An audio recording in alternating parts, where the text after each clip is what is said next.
we just talked about mycotoxins, but maybe we should take a step back for some of our individuals and really talk about why it's so important to talk about it in swine. So what is the concern with mycotoxins in swine? Yeah, I'll jump on this one. Mhm. We're used to talking about the classic symptoms with many of these mycotoxins. For example, for vomitoxin, you know, are we seeing high enough levels to have vomiting or feed refusal? Zearalenone the same type of thing with reproductive issues. Yeah, those are usually the trigger signs. We say, okay, we've got problems. Um, this year doesn't seem to be one of those years where you're going to see many of those outright symptoms and signs. We don't have the Don crisis that we did last year or the last 2 years in the Eastern Corn Belt, as Don mentioned.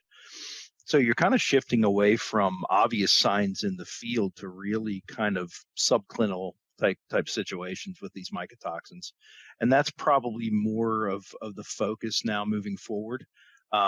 Being on the production side, I was always focused on, for aflatoxin, for example, the regulatory level is 20 parts per billion nursery pigs. So your mindset is, well, if it's below 20, we're okay. Life is good.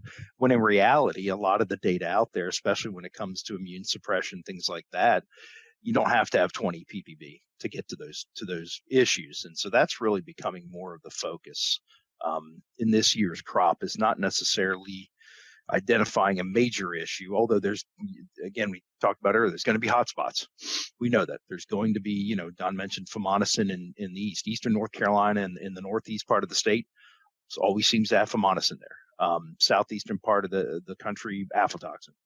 You're going to have some of those pockets here and there. So you will see some of those frank signs. But I think overall, on the average, it's going to be more of these subclinical issues that we're going to be dealing with these pigs. So.